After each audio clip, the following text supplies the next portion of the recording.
Bonjour, c'est Coco et bienvenue dans Le Trope d'Otro, le podcast tenu par une fan de romance contemporaine qui se pose beaucoup trop de questions. Ici, le programme est simple, on lit des romances, on chipe les personnages et on analyse. Bon, parfois un peu trop, je vous l'accorde. Si vous aussi c'est votre cas, vous êtes au bon endroit.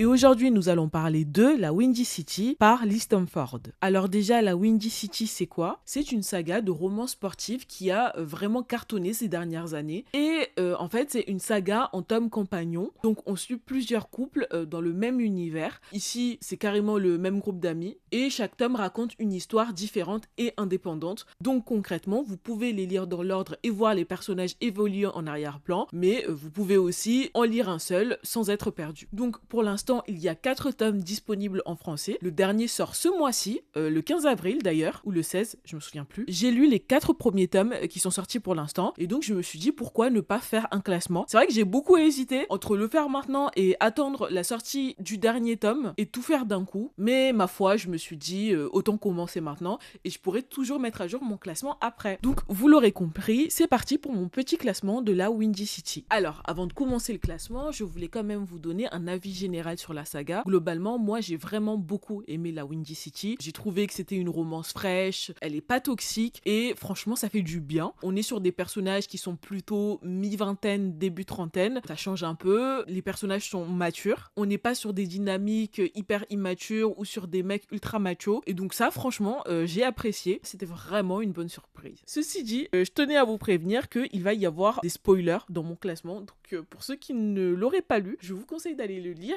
et après de revenir écouter le classement et me donner vos avis. Et sinon, on est parti.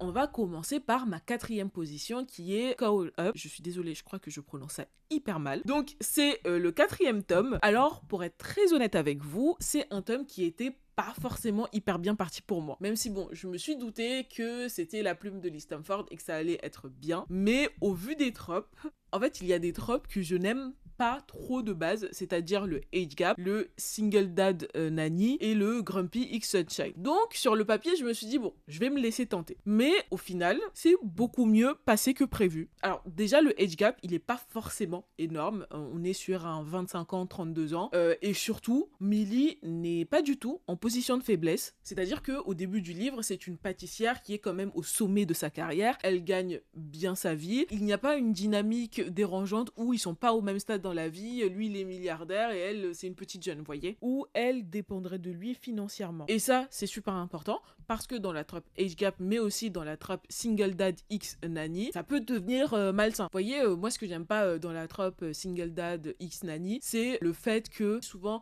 on a affaire soit à des petites jeunes, soit des femmes plus vieilles, mais le point commun c'est qu'elles sont surtout en situation de précarité pour la plupart et donc elles ont besoin de ce job, vous voyez. Et là, pas du tout. Elle pourrait partir quand elle le veut.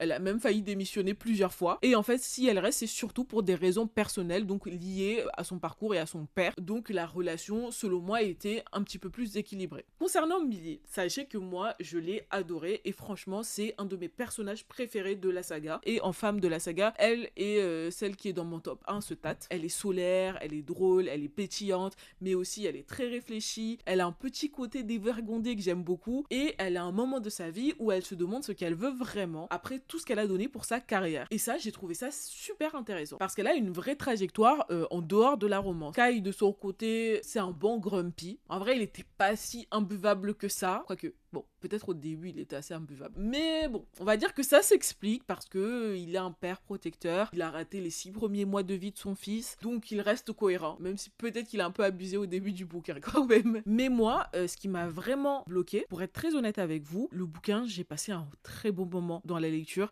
Peut-être même que l'appréciation de ma lecture, elle dépasse le 3e de ce classement. Mais la seule raison pour laquelle je le mets en dernier, c'est parce qu'il y a un point qui m'a bloqué. Moi, j'ai l'habitude de faire des fixations sur des petits détails. Et du coup, là, il y a un point qui m'a un petit peu bloqué. C'est à la fin, quand le petit appelle Millie maman. Je vais pas vous mentir, pour moi, c'était un petit peu sorti de nulle part. Et ça m'a un petit peu sorti du truc, voilà. Parce que, soyons honnêtes, un enfant, ça n'appelle pas quelqu'un maman comme ça, sans qu'on lui ait appris. Ce n'est pas inné, c'est quelque chose qui s'apprend. Et je trouve que, en fait, il y avait aucune explication derrière, aucune scène qui justifie ça, et moi, ça m'a frustrée. C'est-à-dire que si tout le monde l'appelle Millie, si elle-même elle te dit appelle-moi Millie, pourquoi un gosse irait t'appeler maman. Enfin, c'est incompréhensible. Surtout que, en gros, il y a la scène où donc le petit appelle Miller maman et elle, direct, elle se met à pleurer et elle va directement dire à Kai, écoute, c'est pas moi qui lui ai appris ça. Et lui, il est en mode, oui, non, mais je sais. Et moi, je me suis dit, mais si c'est pas toi qui lui as appris, qui est-ce qui lui a appris? Je vous jure que c'est juste ça qui m'a frustrée. En fait, ça m'a trotté dans la tête parce que je me suis dit, il y a un petit problème là, non?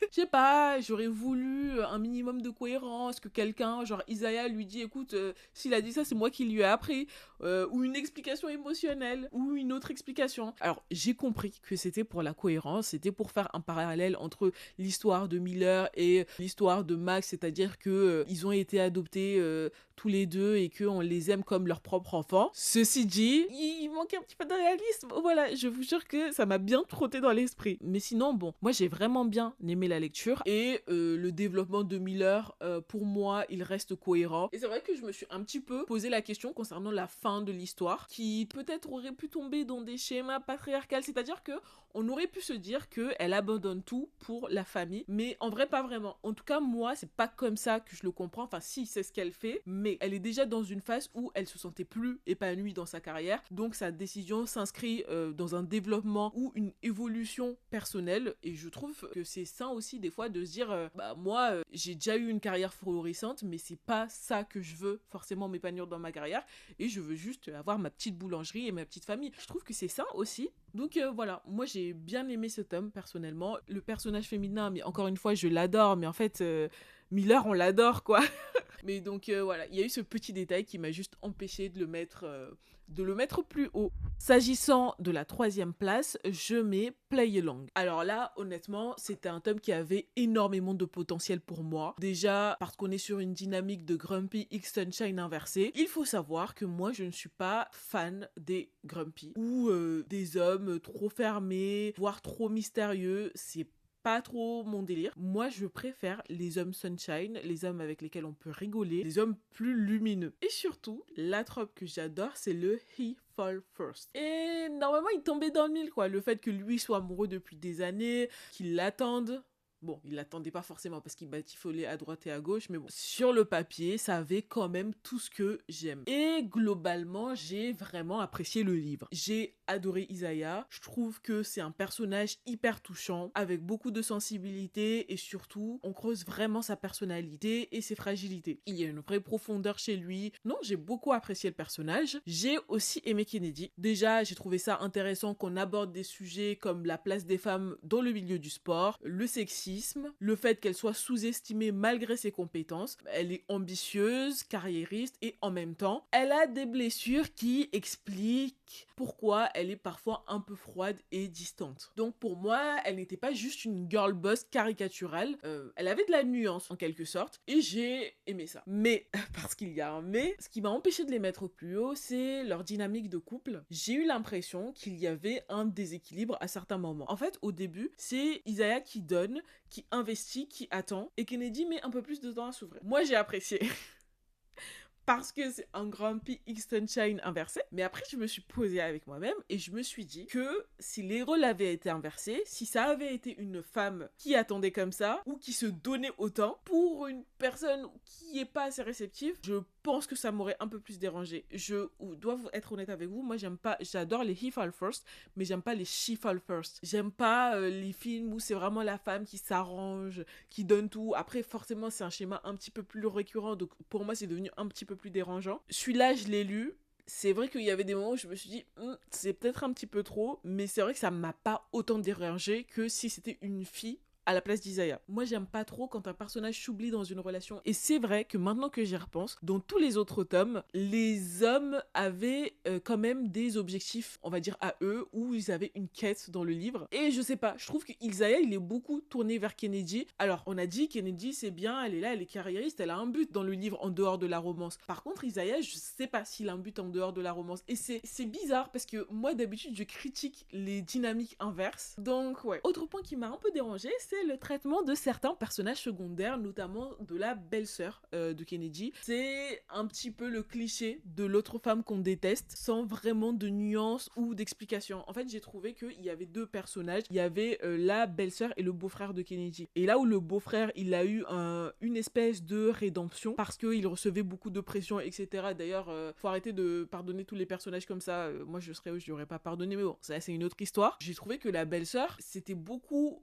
Alors certes, elle a volé le fiancé de Kennedy, mais j'aurais aimé qu'on se mette à sa place et qu'on essaye de la comprendre, tout comme on a fait l'effort avec le beau-frère, vous voyez, qui a, lui, eu droit à un développement et à des justifications. Donc voilà, c'est un petit peu injuste. Mais donc, si je devais donner mon avis global sur ce livre, en vrai, c'est un tome que j'ai plutôt aimé, même si des fois il y avait quelques longueurs, mais toujours est-il qu'il était plutôt sympathique, il avait des thèmes vraiment intéressants, le personnage masculin, je l'adore, mais pour moi, la dynamique relationnelle manquait un peu d'équilibre, et c'est pour ça que je ne l'ai pas mis plus haut. À la troisième position, je placerai The Right Move. Alors, je sais que c'est le favori de beaucoup de monde, mais laissez-moi m'expliquer s'il vous plaît. S'agissant des personnages, alors... J'ai globalement aimé Indy, c'est un personnage très solaire, elle a une vraie personnalité sunshine. Ce que j'ai apprécié aussi, c'est qu'elle sorte un petit peu des clichés habituels. Quand elle dit par exemple que c'est une copine qui coûte cher, et aussi elle a toute une esthétique autour qui lui donne vraiment une identité propre, je trouve. Alors, il y a ce petit côté classique de la blonde sous-estimée qui doit prouver qu'elle est intelligente, mais ça ne m'a pas plus dérangé que ça. Quant à Ryan, c'est un personnage sympa. Il est plutôt du genre taciturne. Il parle pas beaucoup, mais il agit. C'est le genre d'homme qui montre ses attachements par des actes, comme par exemple monter des meubles pour elle. C'est vraiment le genre de personne qu'on aimerait voir finalement dans la réalité. On nous le présente comme un personnage grumpy, mais honnêtement, je l'ai pas trouvé si grumpy que ça, quoique peut-être au début, et peut-être qu'il est moins grognon avec elle. À méditer. Et globalement, l'histoire se repose sur deux tropes, donc la proximité forcée et le fake dating. Leur dynamique relationnelle, je trouve, fonctionne super bien, mais j'ai une petite réserve sur un point précis. À un moment, l'entraîneur de Ryan lui dit qu'en gros, il faut une femme pour être à son top niveau, parce qu'il est trop focalisé sur le basket. Et je ne suis pas fan de ce cliché de la femme qui doit sauver l'homme. Et je ne suis pas fan non plus de l'idée que l'évolution d'un personnage masculin doit reposer entièrement sur les épaules de la femme. Mais je vous l'accorde, c'est moins hardcore que certaines romances, quoi. C'est vraiment pour chipoter. En fait, si je mets ce bouquin à la deuxième position, c'est d'abord parce que je trouve qu'il manque ce côté pétillant et fun que j'ai pu retrouver dans le tome 1. Et aussi, j'ai trouvé qu'il y avait certaines longueurs, notamment dans la rupture au troisième acte, qui pour moi n'était pas forcément utile et alourdissait plus l'histoire qu'autre chose. Et aussi, je dois dire que les thématiques, notamment en ce qui concerne la perso féminine, donc Indy, m'ont moins touchée à titre personnel. En fait, tout ce qui est problème d'infertilité et le désir d'avoir des enfants, je trouve que c'est important d'en parler, mais pour l'instant, c'est pas quelque chose dans laquelle je me reconnais, vous voyez. Je me suis sentie plus proche d'une Millie ou d'une Kennedy. En fait, avec du recul, et là, en posant mes idées, je me rends compte qu'il y a aussi un petit côté tradwife peut-être chez Indy. Alors oui, elle est intelligente, elle a fait des études, elle gère des choses importantes, mais on la voit beaucoup dans un rôle, finalement, elle organise des dîners, elle prend soin des autres, surtout de Ryan. Alors certes, à la fin, on apprend qu'elle a quitté son métier d'hôtesse de l'air pour gérer la fondation Ryan Shea. Et finalement, à la fin, même si on dit que c'est leur projet commun, ça reste quand même beaucoup centré sur lui. En fait, je me demande si son potentiel n'a pas fini par être mis exclusivement au service de la carrière et de la fondation de Ryan. Parce que qu'est-ce qui se passe à la fin? À la fin, elle travaille pour Ryan. Et je sais pas, là où j'ai trouvé que les femmes dans la série, que ce soit Kennedy, que ce soit Stevie, que ce soit Millie, avaient des objectifs propres. Je sais pas, là, Indy, c'est vrai que je me pose un petit peu la question parce que finalement, elle finit par travailler dans la fondation. Elle aide Ryan en organisant des dîners, des choses comme ça. Après, c'est ce qu'elle aime, elle adore accueillir et tout. Mais je sais pas, je me pose la question de est-ce qu'elle aurait pas un petit côté tradwife à réfléchir. Parce que même si la fondation c'est un projet commun, c'est quand même le projet de Ryan, quoi. Bon, je sais pas, je suis en train de réfléchir par rapport à ça. Mais finalement, je me dis que peut-être Indy est le personnage féminin le moins indépendant de la bande, peut-être. Et même si elle a son boulot propre, encore une fois, je le répète, elle coche toutes les cases de la femme qui s'efface un peu derrière la réussite de leur compagnon.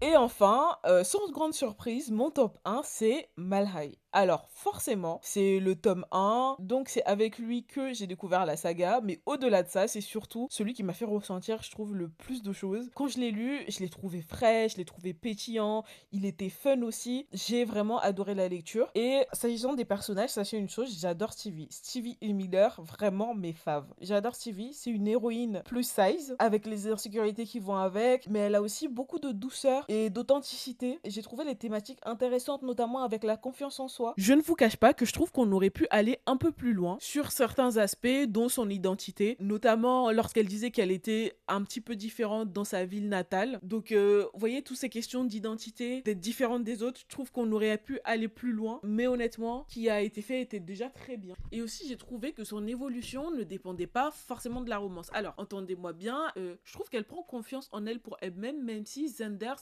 l'aide aussi dans ce processus, vous voyez. Et maintenant, parlons de Xanders, de Daddy Z, finalement.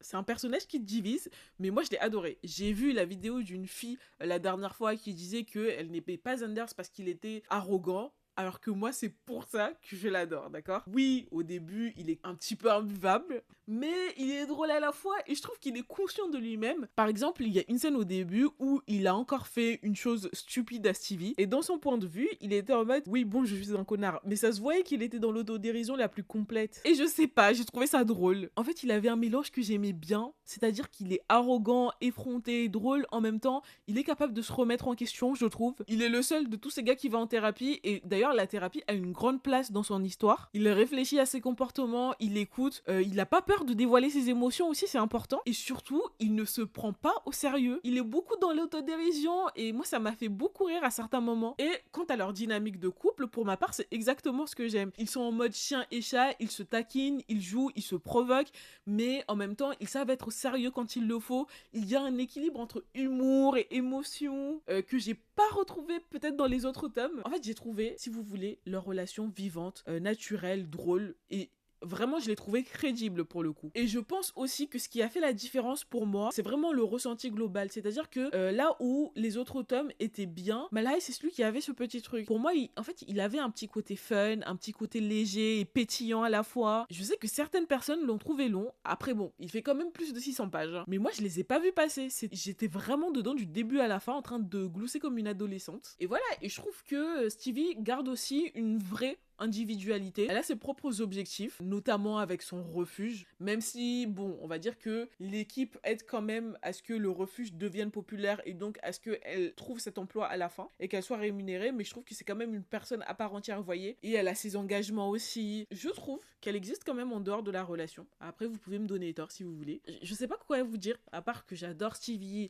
que j'adore Xanders. En fait, les deux, je les adore. Pour moi, Malahai, c'est un tome qui réunit tout ce que j'aime, entre l'humour, l'émotion, la dynamique et surtout le fun. Est-ce que je vous ai dit que j'ai trouvé ce livre fun? Voilà, et les personnages étaient attachants. Je ne sais pas pourquoi ce livre est autant détesté, mais je peux rien vous dire d'autre à part que moi je l'ai trouvé en tout cas excellent. Voilà. Donc voilà, c'est tout pour moi. J'espère que cet épisode vous aura plu. On se retrouve jeudi prochain dans un épisode où on va parler de certains schémas qui peuvent revenir en romance, notamment celle de l'autre femme rivale. En attendant, je vous souhaite d'aller bien et voilà, vive Xanders et Stevie finalement et Lee Stamford.